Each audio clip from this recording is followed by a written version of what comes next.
A lot of parents think that their child is basically their clone.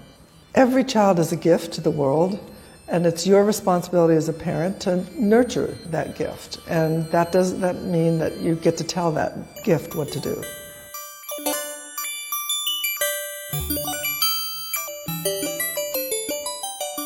This helicopter parenting syndrome comes from a part of the parent that's like, I want to take the best care of my child I can. So, it actually starts in a good place. I want to be a really good parent. But what happens is it goes overboard. So they want to protect the child from everything.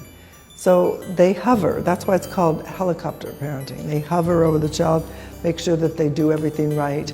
And I also call it snowplow parenting because they clear the way. And so instead of preparing the child for the road ahead, they prepare the road for the child. And you know that when you go out in life, no one's preparing the road for you. And so that's why a lot of those helicopter parents and the snowplow parents, they're panicked because they know that this child is going out into the real world where the road is tough and the kid has never had that opportunity to do it. I think it's better if they realize how important it is for that child to feel good about themselves and empowered. So maybe they will not be such a helicopter parent. They cut back. If you've worked with any kids between 0 and 5, you know that it's built in. They all have ideas. Some of them are downright wacky, but they all have some idea about what they want to do. Just 20% of the time, let them go with that idea and see whether you can't support it. 80% of the time you're in charge and you just make sure that they're doing whatever's necessary. But 20% of the time, they get to do some of the things that they care about. And you respect their opinion, no matter how sort of childish it might be. And when you do, then they feel really good about themselves.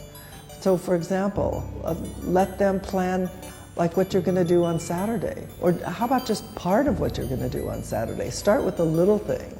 Even if it sounds crazy, you can go through it with them. If it doesn't all work out, you're like, well, this wasn't such a good idea, but let's try again. And they can do things like make the dessert.